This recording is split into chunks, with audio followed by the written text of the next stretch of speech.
Mukunda jewellers మొట్టమొదటి factory outlet ఇప్పుడు కూకట్పల్లి, కొత్తపేట్, సోమాజిగూడ మరియు ఖమ్మంలో. నమస్తే రమగారు. నమస్తే జయ. రమగారు, వ్యక్తులు బాగుంటేనే సమాజం బాగుంటుంది. వ్యక్తుల్లో తేడా ఉంది, దుర్గుణాలు ఉన్నాయి, సమాజం కూడా ఆటోమేటిక్గా ఒకరి నుంచి ఒకరికి స్ప్రెడ్ అయ్యి మారిపోతుంది కదా. అదే వ్యక్తుల్లో మంచి గుణాలు ఉంటే ఖచ్చితంగా సమాజం బాగుంటుంది. మన ఇల్లు బాగుంటుంది, మన ఇంటితో పాటు సమాజం కూడా బాగుంటుంది. ఆ సద్గుణాలు అనేవి అందరికీ సాధ్యం కాదు కదా. మనం ఏం దేవుళ్ళం కాదు. ఒక్కొక్కరిలో ఏదో ఒక చిన్న చిన్న తేడాలు కనిపిస్తుంటాయి కదా. కానీ వాటిని మార్చుకోవాలి, మార్చుకునే ప్రయత్నం జరగాలి. దానికి ఎవరో పైనుంచి రారు, మనలో మనమే మార్పు తెచ్చుకోవాలి కదా. వీటికి సంబంధించి ఏమైనా స్టోరీస్ ఉన్నాయా? ఎందుకంటే ఇలాంటి కథలు చెప్తే పిల్లలకి నేటి సమాజం వాళ్ళే కాబట్టి, రేపటి సమాజం వాళ్ళే కాబట్టి, పిల్లలకు కాదు ఇది పెద్దవాళ్ళకి కదా. తప్పకుండా. ఒక వర్తకుడు ఒక ఆయన ఉండేవాడు ఒక ఊళ్ళో. ఆయనకి 7 కొడుకులు. 7 కొడుకులకి పెళ్ళిళ్ళనే. పెద్దవాళ్ళు 6 అయితే ఆఖరి అబ్బాయి పెళ్లి చేశారు. ఈ 6 కోడలు కాకుండా చివరి కోడలు చిన్నపిల్ల. ఈ పిల్ల చాలా మంచి గుణాలు ఉన్న పిల్ల. వాళ్ళ కుటుంబం చాలా మంచిది. వాళ్ళ ఊర్లో ఉత్తమోత్తమ గుణాలు కలిగిన కుటుంబంగా పేరుపడ్డ కుటుంబం నుంచి 7వ కోడల్ని తెచ్చుకున్నారు. చక్కగా పిల్ల అందంగా మట్టసంగా బాగుండేది. అయితే ఏంటట, ఈరోజు ఏవో పని వాళ్ళు వీళ్ళు ఎవరి పనులు వాళ్ళు చేసుకునేవాళ్ళు. వర్తకులు కదా, వ్యాపారం కూడా నడిచేది బాగా. కొట్టేదో ఉంది వాళ్ళకి. మగ పిల్లలంతా కొట్టు వ్యవహారం చూసుకునేవాళ్ళు, వ్యాపారం సంగతులు. తండ్రి కొడుకులు వ్యాపారం చూస్తే అత్త కోడళ్ళు ఇల్లు వాకిలి గమనించుకునేవాళ్ళు అనమాట. వంట చేయాలి రోజు. నువ్వంటే నువ్వు అని అత్త కోడళ్ళంతా వాదించుకుంటూ ఉండేవాళ్ళు. వంతులు కోడళ్ళకి. ఈ వంతుల్లో నా వంతు వచ్చినప్పుడు, నాకు తలకాయ నొప్పిగా ఉన్నప్పుడు నువ్వు సహాయం చేయలేదు కాబట్టి, నీ వంతు వచ్చినప్పుడు నేను ఎందుకు చేయాలి, నేను బాగున్నా కూడా అని ఇలా వచ్చందాలు పోయేవాళ్ళు. ఆ వంటకి ఎప్పుడు దీర్ఘాలే, సనుకోటాలే, చేసి అవతల పారేయటాలే, తగలబెట్టటాలే అవే ఉండేవి. మాడగొట్టటాలు అవి ఉంటూ ఉండేవి. అయితే చిన్న కోడలు కొత్తగా వచ్చింది కదా, అది చాలా చక్కగా ఉత్సాహంగా కాపురానికి రాగానే పొద్దున్నే స్నానం చేసేసి వంటగదిలో చేరేసరికల్లా అత్తగారిని, అమ్మాయి నువ్వు చిన్నపిల్లవి, నీ పైన 6 ఉన్నారు, ఎందుకే నీకు ఈ వంట పని, హాయిగా కులాసాగా ఉండు, ఈ గదిలోకి వెళ్ళు, నీ దారి నువ్వు ఆడుకో అంది. పిల్లలతో కబుర్లు చెప్పుకో అని చెప్పింది. చెప్తే అత్తగారు వెళ్ళంది, అయ్యో అదేంటండి, వంట చేసి మన వాళ్ళు 4కి పెడితే కదా, అసలు ఎవరికైనా పెట్టడం అనేది ఎంత పుణ్యకార్యం. బయట వాడెవడికో పెడితేనే పుణ్యం వస్తే, మన ఇంట్లో వాళ్ళకి చక్కగా వండి వడ్డిస్తే ఎంత పుణ్యం, ఎంత సేవ, భగవత్ సేవ. నేను చేస్తానండి అంది. పిల్ల బహుముచ్చటగా వంట చేసేసింది, అటు ఇటు చూడకుండా. అందరూ అబ్బా చిన్న కోడలు ఎంత బాగా వండింది అన్నారు. అత్తగారు అనుకుంది, మోసిని చిన్నపిల్ల, దీనికి భలే తెలుసు, నిజమే కదా, ఈ కోడలతో చేసినానేమిటి నేను, ఆ వంట ఏదో మనమే చేస్తే ఆ మంచి ఏదో నాకే వస్తుందని. మర్నాడు పొద్దున మూడో కోడలది వంట, 4వ కోడలు సహాయం. వాళ్ళిద్దరూ స్నానం పానం చేసి చక్కగా అలంకరించుకుని వచ్చేసరికి అత్తగారు వంటింట్లో గరిటె తిప్పుతుంది. అదేమిటండి అత్తగారు మీరు వచ్చారు, ఎందుకండి అన్నారు. ఈ లోపల పెద్ద కోడలు వచ్చి, అదేమిటి అత్తయ్య మీరు వంట చేయటం, మేము 6-7 ఉంటేను అనేసరికల్లా ఆవిడేమంది, మీరు ఊరుకొండరా, సహాయం చేద్దురు కానీ, ఇంత పెద్దదాన్నయ్యాను, నా చేత్తో వడ్డించుకొని మరి నా పిల్లలకి నా భర్తకిను అన్నది. అనేసరికల్లా వంట రోజు ఆవిడే చేసేయటం మొదలుపెట్టింది. వీళ్ళు అత్తగారు వంట చేస్తుంటే వత్సందాలు ఎట్లా పోతారు, పెద్ద ఆవిడ వంట చేస్తుంటే ఎవరు ఆ సమయానికి వస్తే వాళ్ళు సహాయం చేయటం మొదలుపెట్టారు. ఇక చిన్న కోడల్ని వంటలోకి రానివ్వాల. చిన్న కోడలు ఆలోచించుకుంది, ఏం పని చేయటంలా మనం ఏదైనా చేద్దామని ఏం చేసింది, మూల తిరగలి పెట్టుంది.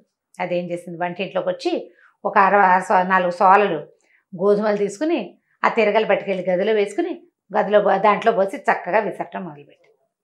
పిండి విసిరేసింది, ఇంత పిండి విసిరేసరికల్లా అత్తగారు చూసింది. ఏమిటి అమ్మాయి తిరగలు పెట్టి విసురుతున్నావు అంటే, అవునండి మీరేమో వంట చేస్తున్నారు, తిరగలు మాత్రం ఏమి తక్కువకి వచ్చిందో, అది పుణ్యమే కదండి, తిరగట్లు విసిరితే. ఇప్పుడు మెషిన్ పిండి తెప్పిస్తున్నారు రోజు మీరు, అదేమో వేడి ఒంటికి. మెషిన్లో ఏమవుతుంది, పిండి అంతా వేడెక్కిపోతుంది అంతే. ఇప్పుడు ఈ తిరగట్లో పిండి చలవ చేస్తుంది. ఎంత బాగుంటుందో, చక్కగా తిరగలు పెట్టి విసిరితే మనకు కూడా భగవత్ సాన్నిధ్యంలో ఉన్నట్టుంటుంది. సంసారము జీవితము ఆ రెండిటి మధ్యలో నలిగే జీవుడు పిండి ద్వారా వస్తే పిండి బయటకు వచ్చేసి జీవుడికి విముక్తి వచ్చినట్టు.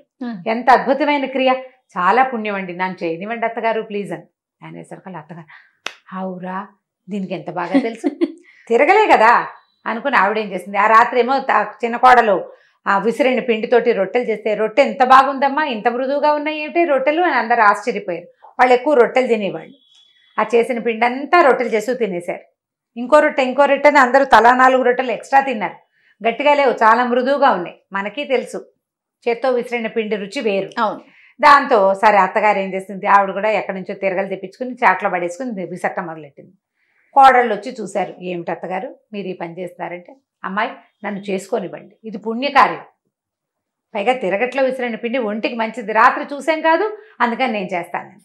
ఈ అత్తగారు విసురుతుంటే మనం మానటం ఏంటని అందరికీ పుట్టిళ్ళ నుంచి తిరగళ్ళు వస్తాయి. సారి ఇచ్చినప్పుడు తిరగలి, రోలు, రోకలి, కొంచెం అవన్నీ ఇస్తారుగా. తమ గదుల్లో మూల బారేసున్న తిరగళ్ళు దుమ్ములు దులిపారు కోడళ్ళంతా. ఇంత విసిరితే ఎంత పిండి వచ్చిందో అది తెల్లారేసరికి కలిపోడు పిండి. ఇదంతా ఏం చేసుకుంటాం, అందరూ విసురుతున్నారు. ఈ పిండి అంతా ఏం చేస్తా అంటే చిన్న కోడలు, చిన్నపిల్లంది కదా, చురుకు కదా, షాప్లో పెట్టండి, దుకాణంలో చేత్తో విసిరిన పిండి అని కనుక పెడితే చక్కగా అమ్ముడైపోతుంది. మెషిన్ పిండి కంటే ఇది మంచిది. చుట్టాలు పక్కాలు కొనుక్కుంటారు కాదు, మంచిదే, అది మంచిదే, మనకు పుణ్యం. అది పట్టుకెళ్ళి పెట్టి రోజు వీళ్ళు విసురుకోవటం మొదలుపెట్టారు. మధ్యాహ్నం భోజనాలు చేశాక తలా 1 గంట వాళ్ళ తిరగలు వేసుకుని కాసిన గోధుమలు పోసుకొని విసిరేస్తారు. ఇంట్లో వాడతారు, మిగిలినవి దుకాణానికి వెళ్ళిపోతాయి. ఈ అమ్మాయి ఏమనుకుంది, ఇదేమిటి వీళ్ళంతా కలిసి తిరగలు పని చేసేస్తున్నారు. తిరగలు కాదు, మనం స్పెషల్గా ఏదైనా చేయాలనుకుని ఏం చేసింది, వాళ్ళకి పెద్ద బావి ఉంది బయట. పనివాడు ఏం చేస్తాడు, ఒకడొచ్చి పొద్దున్నే నీళ్లు తోడి అందరికీ ఎవరి గదుల దగ్గర వాళ్ళకి నీళ్ళు కావాల్సినవి పెడతాడు, తొట్టెల నిండా నింపుతాడు. వంటింట్లో కొన్ని వంటింటి దగ్గర ఒక తొట్టు ఉంటుంది, అందులో పోస్తాడు. మంచినీళ్ళ బిందెలు ఏర్పడతాడు, పూజాల్లో పోసి అబ్బాయి గారుల గదుల్లో పెడతాడు, అన్నీ చేస్తాడు. ఈ అమ్మాయి వాడు లేచేసరికల్లా పటాపట మొత్తం నీళ్ళని తోడు వారేసేసింది. ఆ బకెట్లు అన్నీ నింపేసింది. బయట పెట్టిన కూజాలు వాడు పొద్దున్నే కూజాలు కడిగి పట్టుకొస్తాడు, మిగిలినవి ఖాళీ తీసుకొచ్చే లోపల అన్నీ నింపేసి వాడి పని చేసేసింది. ఓ పక్కన కూర్చుని ఉన్నాడు.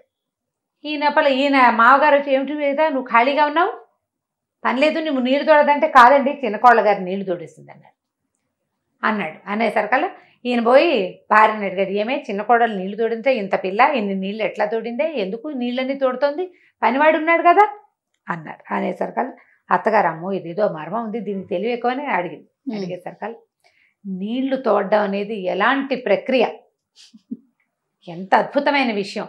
ఇంటిలిపాదికి కావాల్సిన నీళ్లు, జలదానం అంత దానం ఇంకొకటి ఉందా అసలు? వంట చేయనివ్వలేదు, పిండి విసరలేదు, అత్తగారు మీరు ఊరుకోండి, నన్ను నీళ్ళు తోడుకొనివ్వండి ప్లీజ్ అంటే. అనేసరికి ఈవిడనుకుంది, ఓహో నీళ్లు తోడడం కూడా దానం కిందకు వస్తుంది. పిల్లకి చాలా తెలుసు, వాళ్ళ పుట్టింట్లో బోళ్ళని ఉన్నాయి పద్ధతులు. ఆవిడ కూడా నీళ్ళు తోడుకోవడం, నాకు కావాల్సిన నీళ్ళు నేనే తోడుకుంటాను, నా భర్తకి నేనే తోడతాను, నా పెద్ద కొడుకు నేనే, నా చిన్న కొడుకు నేనే అంట మొదలెట్టింది. మిగిలిన కోడళ్ళు అనుకున్నారు, ఇదేమిటి పుణ్యమంతా అత్తగారు కొట్టేస్తే ఎట్లాగా, మనం కూడా తోడేసుకుందామని ఆ పనివాడిని వదిలేసి ఎవరికి కావాల్సిన నీళ్లు వాళ్ళు ఆ పూట వంటకి తలా ఒక బకెట్ ఎత్తి ఆ టబ్బులో పోసేస్తారు. దొడ్లో నీళ్లు వాళ్లే తోడేస్తున్నారు. చిలకలాగా అలంకరించుకోవట్లేదు, ముందు వ్యవహారం చూస్తున్నారనమాట. నీళ్ల పని కూడా తెమిలిపోయింది. అక్కడి నుంచి ఈ పిల్ల ఏమనుకుంది, ఓహో ఇది కూడా కాదని చెప్పి ఇల్లు ఊడటం మొదలుపెట్టి, ఇల్లు ఊడుస్తుంటే ఈ లోపల పనివాడిని తీసేస్తామన్నారు. తీసేస్తామంటే ఈ అమ్మాయి ఏమంది, అయ్యో పాపం వాడి అన్నం పోగొట్టడం ఎందుకంటే వేరే పనిలో పెట్టుకోండి అతన్ని, అంతేగాని ఉద్యోగం మానిపిస్తే ఎట్లా, మేము నీళ్ళు తోడుకుంటున్నామని మానిపిస్తారా, ఇంకో పని చేయించండి వాడితోటని ఆ పనివాడిని పక్కకు పెట్టించింది. పనివాడు వచ్చి నీళ్లు తోడు, ఎవరి నీళ్ళు వాళ్ళే టపటపా తోడేసుకుంటారు. తలా ఒక 4 బకెట్లు ఎంతలోకి తోడాలి. అక్కడి నుంచి ఇల్లు ఊడవటం మొదలుపెట్టింది. అత్తగారు అది కూడా గమనించింది. ఏమిటి అమ్మాయి అంటే, కాదు అత్తగారు, ఇల్లు శుభ్రంగా ఉంచడం అనేది మహత్తర కార్యం, అందరినీ జబ్బుల నుంచి రక్షిస్తాం మనం, అదెంత పుణ్యం. ఒక డాక్టర్కి ఎంత పుణ్యం వస్తుందో ఇల్లు ఊడ్చేవాడికి అంత పుణ్యం వస్తుందండి.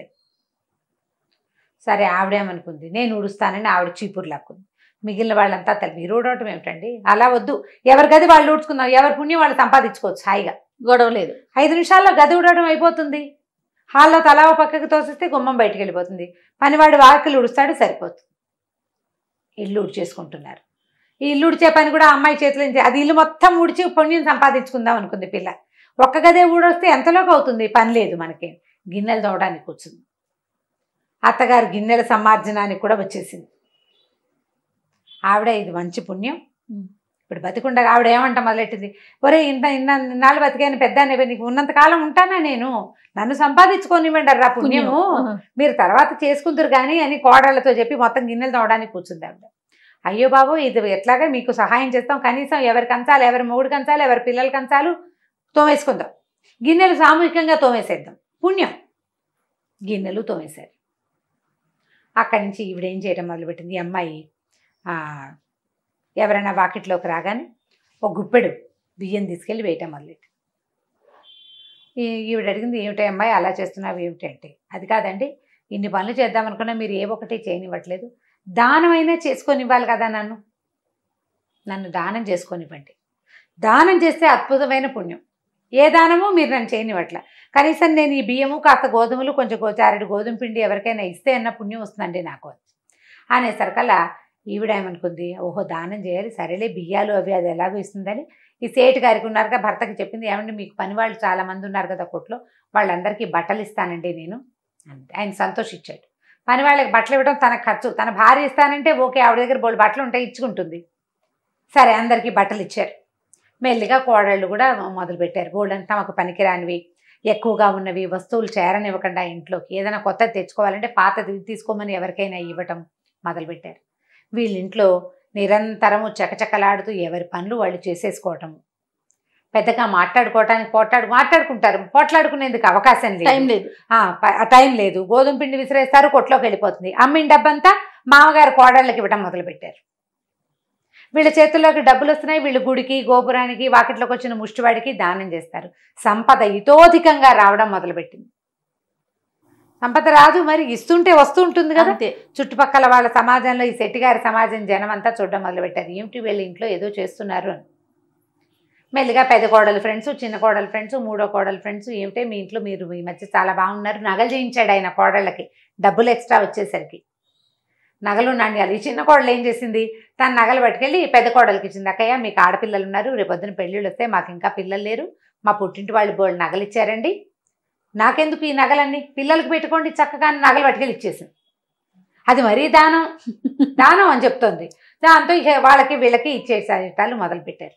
చుట్టుపక్కల సమాజంలో వాళ్ళందరూ కూడా మెల్లిగా ఈ పనులు పాటలు పద్ధతులు, పని వాళ్ళు ఉంటారు, వాళ్ళ పనులు వాళ్ళేవో వాళ్ళు చేసుకుంటారు. నేను నీళ్లు తోడుకోవాలి, నేను ఇల్లు ఉడుచుకోవాలి, నేను గిన్నెలు తోముకోవాలి, నేను నా వంట నేను చేసుకోవాలి, ఎవరి పని వాళ్ళు చేసుకుంటారు. వీళ్ళు చేయలేని పనులు చేయడానికి పని వాళ్ళు ఎలాగో ఉన్నారు. కిలకిల్లాడుతూ ఉన్నారు కోడళ్ళు, చక్కగా అందరికీ పిల్లలు పుట్టారు, పిల్లలకి పెళ్ళిళ్ళు అయిపోతున్నాయి, వీళ్ళు ఎంత ఫ్లరిష్డ్గా ఉన్నారు. ఈ విషయాన్ని తెలుసుకున్న మొత్తం వాళ్ళ ఊళ్ళో ఉన్న వీళ్ళ సమాజం జనం అంతా నేర్చుకున్నారు దాన్ని. కోడళ్ళు పని పాటలు చేసుకోవాలి, ఎవరి పని వాళ్ళు చేసుకోవాలి. పని పాటలు అంటే పక్క వాళ్ళ పని చేయొద్దు, నువ్వు నీ పని నువ్వు చేసుకో అంతే, నీ పని నువ్వు చేసుకో. వత్సందాలు పోవద్దు, వంతులు లేవు, వంట చేసేసేయటమే అందరూ కలిసి. ఎవరు ఆ టైంకి వంటింట్లోకి వస్తే వాళ్ళు పని చేసేస్తారు, పుణ్యం. ఎవరు నీళ్ళ దగ్గరికి వెళ్తే వాళ్ళు తోడేస్తారు, ఎవరు ఖాళీగా ఉంటే వాళ్ళు ఇల్లు చేస్తారు. అట్లా అన్ని పనులు చేసుకుంటేనే పుణ్యం వస్తుందని ఈ పిల్ల వల్ల ఈ సమాజం మొత్తం మారిపోయింది. మనం ఇప్పుడు చూడు, ఒకళ్ళు వాషింగ్ మిషన్ కొనుక్కుంటే మన ఫ్రెండ్స్లో వీలుగా ఉందని అందరం కొనుక్కుంటూ ఉంటాం, ఒకళ్ళు మిక్సీ కొంటే అందరం కొనుక్కుంటాం, ఆ మిక్సీ బాగుంటుంది. ఒకళ్ళు ఇప్పుడు వాక్యూమ్ క్లీనర్ కొంటే అందరూ వాక్యూమ్ క్లీనర్లు కొనుక్కుంటూ ఉంటారు. ఒకళ్ళు ఒళ్ళొంచి పనిచేస్తే ఇంకోళ్ళు ఒళ్ళొంచి పనిచేస్తారా? కొంచెం కష్టం కదా.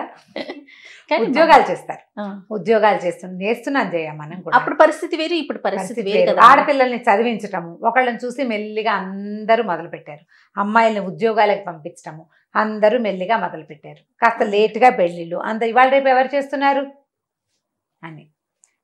ముక్కు పుడక కుట్టించడం. నేను మా సచివతికి 2 ఆడపిల్లలు ఉన్నారు, చిన్నప్పటి నుంచి వాళ్ళని మేమే చదివించాం, మా దగ్గరే ఉన్నారు, పెద్దవాళ్లే పిల్లలు. నాకు ఆ ముక్కు పుడక సరదా, మాకు అమ్మాయిలు లేరు కదా, అందుకని ఏమో ఇవాళ రేపు ఎవరు కుట్టించుకుంటున్నారమ్మా వద్దు అంటుంది.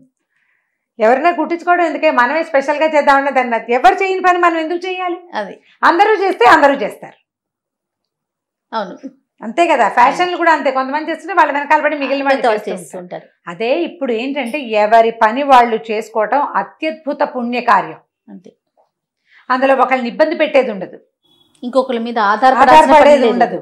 కాబట్టి ఇలా సమాజాన్ని మార్చుకోవాలి. చాలా బాగుంది, సూపర్ రమ్మగారు. చిన్న కోడలు కదా, మంచి తెలివైన పిల్ల, చాలా బాగుంది రమ్మగారు. ఇంకొక స్టోరీతో మళ్ళీ కలుద్దాం. నమస్తే. నమస్తే.